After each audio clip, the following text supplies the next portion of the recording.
Who makes this shit? Squirt makes this shit.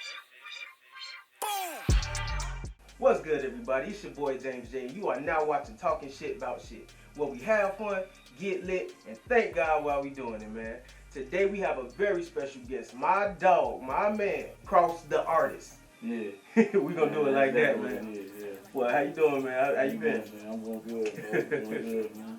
You gotta go ahead and give me social media, let them know what's up. Sure, I mean, you could actually look at me on Facebook, just Cross the Artist. You could look on any social media and be like Cross. You can type in it, just Cross, or if you want a book or features, do it IamCross912@gmail.com. So I mean, pretty much that's how you look me up, man. Y'all heard it here first, man. Yeah. Better understand. Yeah. All right, man. So what's your plans for the future? Well, just the upcoming months, I see. Well, the upcoming months I am working on my first studio album called Combat Mode. And I've been working on that since the end of last year, around actually I started it in November. And at first I had a different name, but I changed it to Combat Mode for a particular reason. But I mean, that's pretty much what I've been working on and what I am working on for it to be, the right way. Yeah. To be the right way and everything. But that's pretty much what I'm working on, man. Music, writing every day, trying to, perfect my craft as a not just a rapper but an artist. Right. So it's like, I'm trying to further my abilities to, be at a better level than what it was in the past. So that's pretty much where I'm at with that. All right, man, that's what's up, man. Mm-hmm.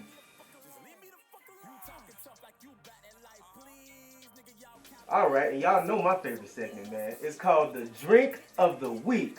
Bum, bum, bum, bum, bum. You already know, man. Today we gonna do something very simple. It's for the real niggas. All the real niggas out there in the world. Today we gonna do cognac. Here we are.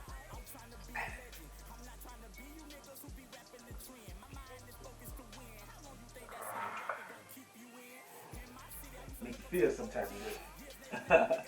What you think of the cognac? You not? Ooh. Oh, you feel it? I feel it, man. Gotta touch your chest, Get you nice and warmed up so you can do interviews Oh, whenever you need to.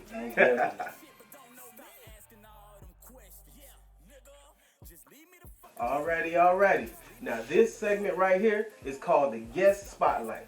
Last show I said artist, so y'all don't get mad at me. But you know what I mean. It's for any particular guest that we have. Alright.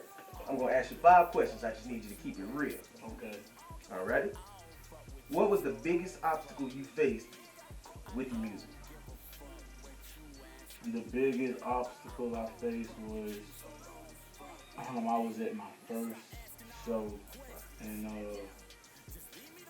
I was scared. Honestly, I was scared.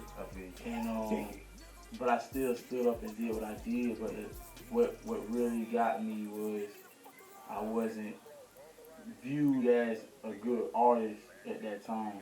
When I first came out, you know what I'm saying? People looked at me as I wasn't up to par with everybody else in my city or whatever. And, I had to come to realization. I had to accept that and got back in the lab and started working. Just kept working but that was probably the biggest obstacle I had to get through, to get over that hump, to know that you're gonna be rejected by people. You gotta keep going hard. You can't stop just because somebody says you're trash or anything like that. You just gotta keep working at it. I'll tell anybody that. I mean, you gotta just keep believing in yourself. And that's just how it is.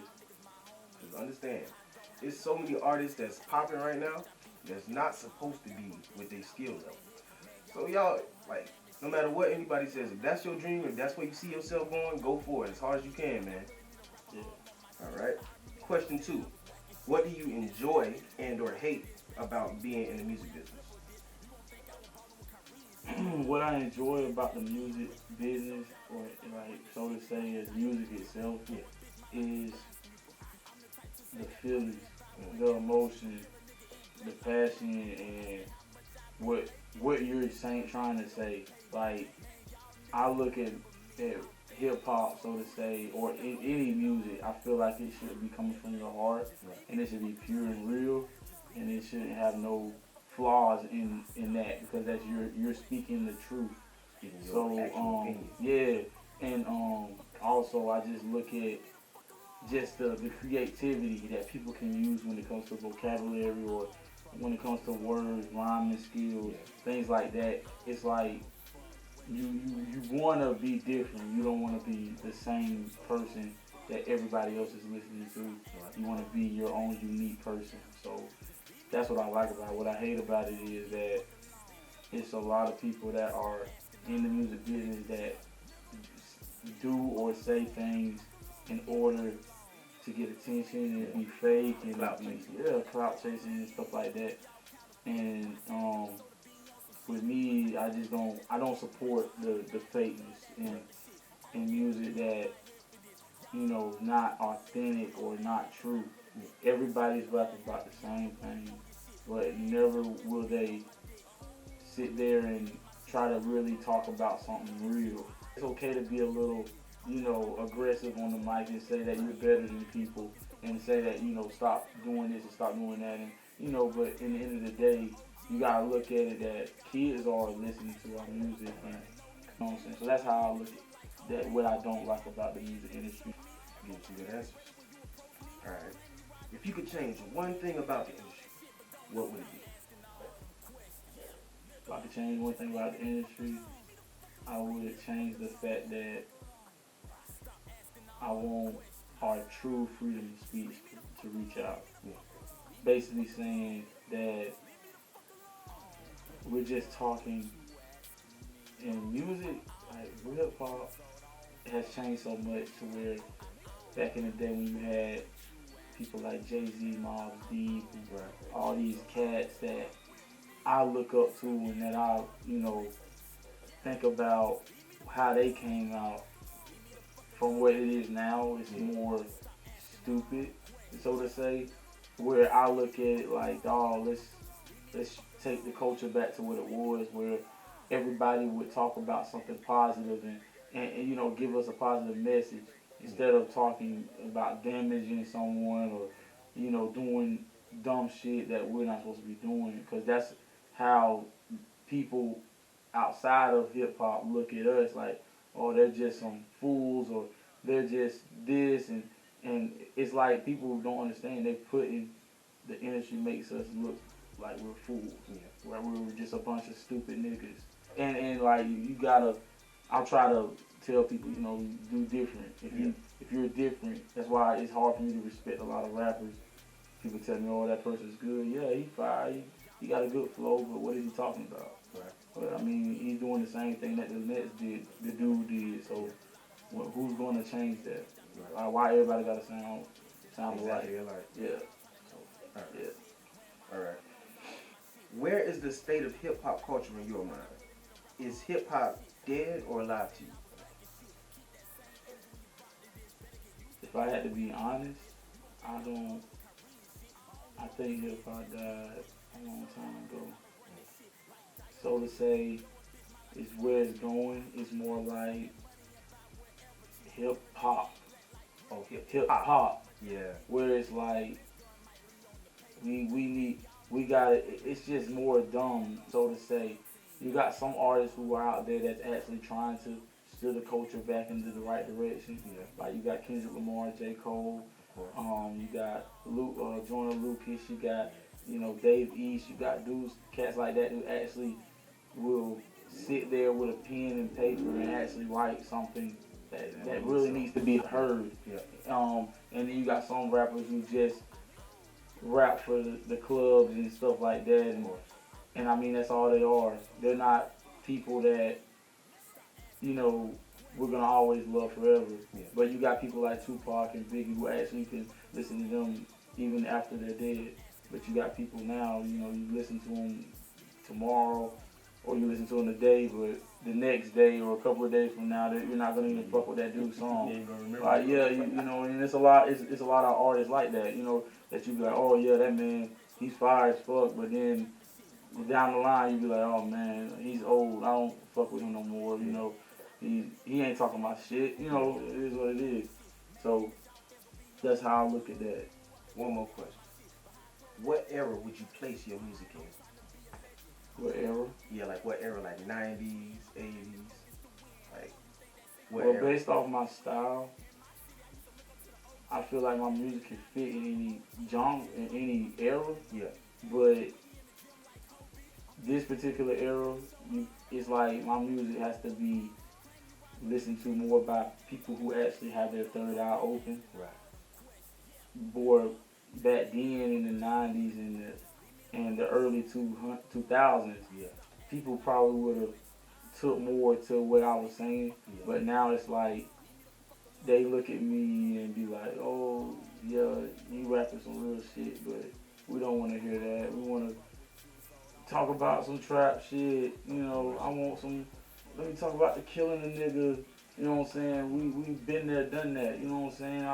I done been to the, you know, when I first came out in the rap game, bro, I was always rapping like that. You know, following the trend of what people expect you to become. You want to follow the trend. You want to do the oh yeah, I'll pop a molly, I'm sweating type shit. But you know, when I lived the life, I sold weed, I did all that shit. But it's like, in the end of the day, bro, why do I want to tell my child or anybody's child to do that? Like it's cool or something. Yeah. Because some of the artists, they still want to do it. Yeah. So it's like, why keep influencing these kids to do it so they can get locked up? So they can kill their day. Exactly. So it's like, you looking at all the good upcoming artists that could have been great and died, like Triple X and all these artists that died from just stupidity shit. You know what I'm saying? So it's like, I look at it like, bro, you gotta stop, man. You gotta stop. So yeah, I feel like it's not, it don't got the same heartbeat like it was. I can still say it's breathing a little bit, but it's suffocating for air. Yeah.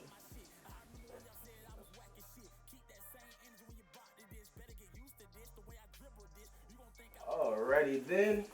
This segment right here is called Nigga. Man. We're going to talk about something that kind of throws me off. There's a new rapper out called Pop Smoke. He was arrested Friday for transporting a stolen vehicle. Basically, he had a fan who I guess had some money. They had a 2019 Rolls Royce. He wanted to use it for his video. So, he tells the guy, if you let me use it at my next show, you'll have VIP treatment. The guy says okay, but bring it back tomorrow. Pop Smoke does the video shoot. Doesn't bring the Rolls Royce back. So basically, he got the man Rolls Royce. The man's looking for his car. He looks on social media, and Pop Smoke is riding around in his Rolls Royce like it's his. So, guy reports the car stolen. He ends up getting caught in New York when he got the car in like California. One, that means you either put a lot of miles in this car, or you like got you got this car like chartered to New York. I'm like, what's your thoughts on that? Because he was arrested now. He is facing a federal charge for transporting a stolen vehicle. I would say that it's a message to all rappers: stop with all the cap and shit. And like, don't tell people that you doing this and you doing that if you really ain't doing it. Don't be acting like you toting guns if you ain't toting no gun. Act like you driving a Ferrari if you ain't driving a Ferrari. You driving a Prius. Don't act like you balling. People want to hear the real shit. We don't want to hear the fake shit. I could sit there and be honest right now and tell you I drive a 2014 Ford Mustang. It is what it is. And I'm paying on real life shit. People gonna relate to you for you being yourself. Stop making it seem like you're higher than the next man when you're really not. Because people, they spend so much time trying to, flex and live Trying that to make social an media image. life. Yeah. Trying to make an image. And it's like, at some point, you going to get caught. I got this shirt chasing from that clout. Walmart. I mean, it is what it is, bro. At the end of the day, I'm trying to shift the culture. Right. It's nothing.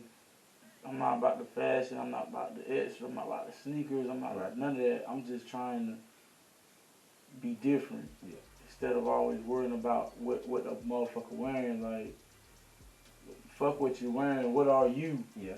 Because in the end of the day, the clothes don't supposed to make you. Yeah. You supposed to make them damn clothes.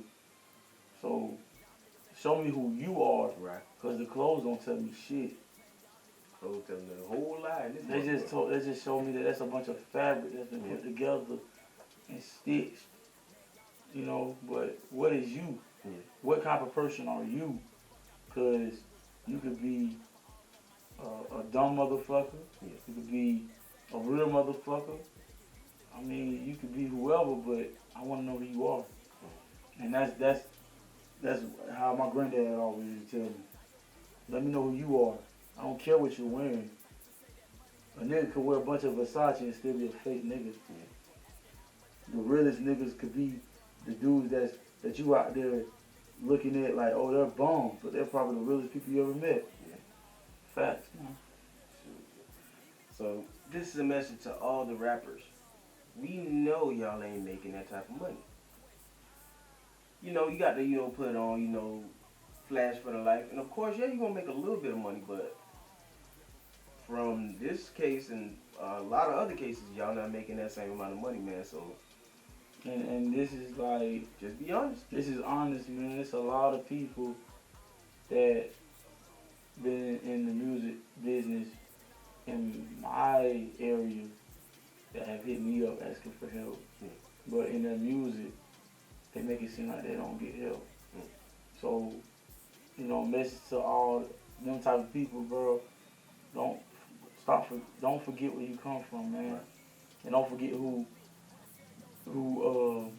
opened their hands out to you to help you out. Yeah. Cause that's one thing about me, man. I don't mind helping nobody out, but don't bite the hand that feeds you, and always know, who's at your corner. Right. Cause when them people at your corner, who at your corner? You worried about the fame so much, you ain't worried about who really there for you. Yeah. And that's what's wrong with people, man. They so caught up in the flashing lights.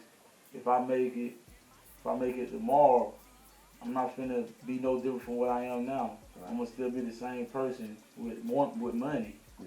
And all I'm gonna do is invest. I'm not finna keep splurging on shit, and I'm gonna still be the same cross. It's not gonna be a difference in that. I might buy a couple of old school forces and shit like that, but at the end of the day, I'm gonna give back. I'm gonna make sure that everybody in my community understands that a guy like me can make it. Yeah. And that's all I want to prove. That is so.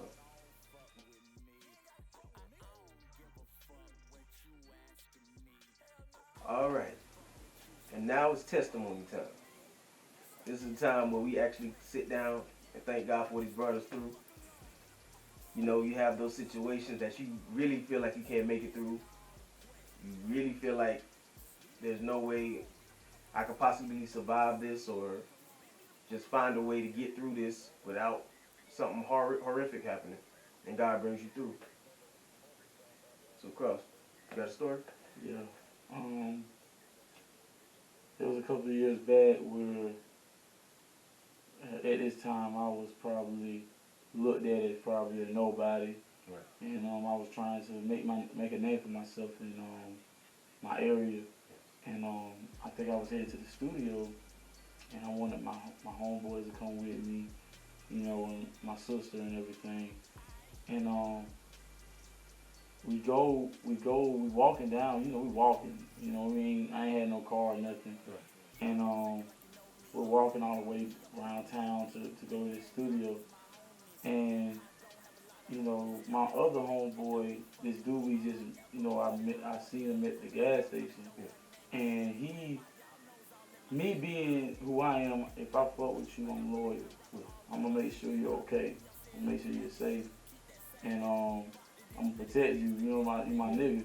So he gets into an altercation with some guys because he was talking to that girl, and I step in and I'm backing him up like, bro, you're not gonna touch my homie, whatever. We can throw hands, whatever. And they at first I'm thinking, okay, they're not talking about shit. I'm gone. We going back our way. We heading our way.